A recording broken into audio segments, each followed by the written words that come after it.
Hi you guys, welcome back to my YouTube channel. Today I am doing my nails. I do my own nails and I thought I should share it with you guys. Maybe one or two can pick up a lesson or two and you guys can be able to do your own nails too. So I decided that I should do my nails whilst I read a passage in the Bible, which is my favorite, the Book of Ruth.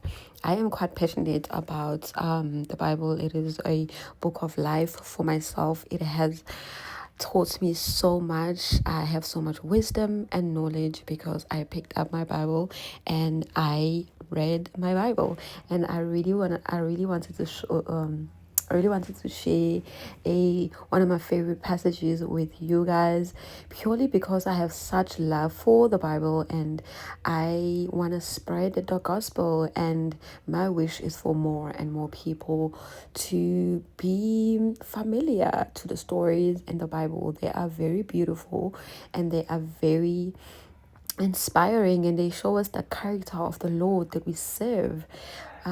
So my wish is for everyone to be introduced to reading the Bible. So I'm gonna read to you guys the story of Ruth, and it reads like this. So I'm gonna read chapter 1, where Naomi loses her husband and sons. So it reads like this. In the days when the judges ruled, there was a famine in the land. So a man from Bethlehem in Judah, together with his wife and 2 sons, went to live for a while in the country of Moab. The man's name was Elimelech. His wife's name was Naomi. And the two names of the sons were Mechon and Kilian. They were Ephrathites from Bethlehem in Judah, and they went out to Moab and lived there.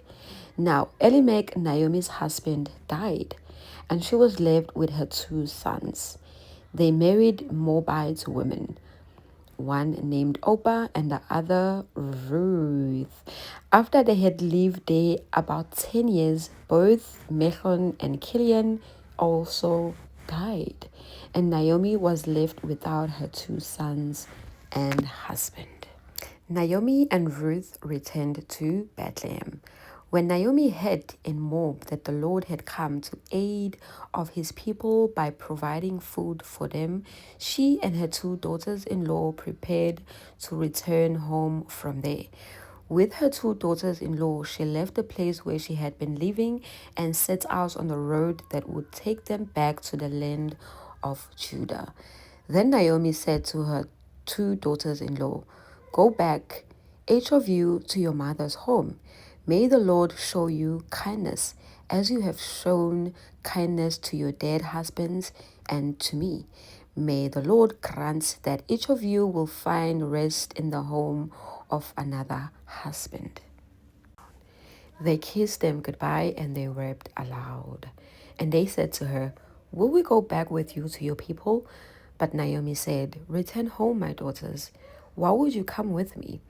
I'm not going to have any more sons. Who could become your husbands? Return home, my daughters. I am too old to have another husband, even if there was still hope for me. Even if I had a husband tonight and then gave birth to sons, would you wait until they grow up? Would you remain unmarried for them? No, my daughters. It is more bitter for me than for you, because the Lord's hand has turned against me." At this they wept aloud again. Then Oprah kissed her mother-in-law goodbye, but Ruth clung to her. "Look," said Naomi, "your sister-in-law is going back to her people and her gods. Go back with her."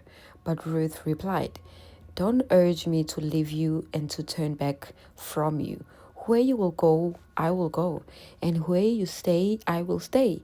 Your people will be my people, and your God, my God. Where you die, I will die, and there I will be buried. May the Lord deal with me, be ever so severely, if even death separates you and me." When Naomi realized that Ruth was determined to go with her, she stopped arguing her. So the two women went on until they came to Bethlehem. When they arrived in Bethlehem, the whole town was stirred because of them. And the women exclaimed, "Can this be Naomi?" "Don't call me Naomi," she told them. "Call me Mara, because the Almighty has made my life very bitter. I went away full, but the Lord has brought me back empty. Why call me Naomi? The Lord has afflicted me. The Almighty has brought misfortune upon me." So Naomi returned to Moab, accompanied by Ruth the Moabite, her daughter-in-law, arriving in Bethlehem as the barley harvest was beginning. And that, ladies and gentlemen, is the end of Ruth chapter 1. I will be reading more of Ruth. It is a very short story, very sweet and very short.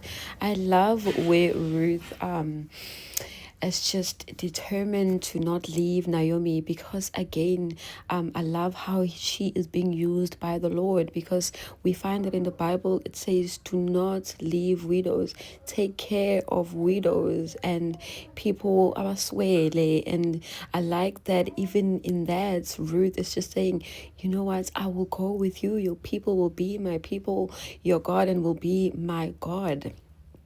And that is just so beautiful for me. I love how she just lay her life down for the people that she loves. So I think we all have something to learn from her, that we should take care of our people, and in doing that, the Lord will bless us and will increase us in everything, and will overflow in everything. So yeah, ladies and gentlemen, that was the end of Ruth chapter 1. I will be reading the book of Ruth in my next stories until it finishes. I really enjoyed this, and this is the end. And this is how the nails came out. How classy. And if you guys have any questions you want to ask me concerning the nails, or just if you want to ask more about the story of Ruth, I will also share as I understand it. But what I realize is, when we read the Bible, we understand it differently, and that is the beauty of picking up the Bible and reading it for yourself, right? And this is how the nails came out. Thank you guys so much for watching. I will see you on my next one. Bye.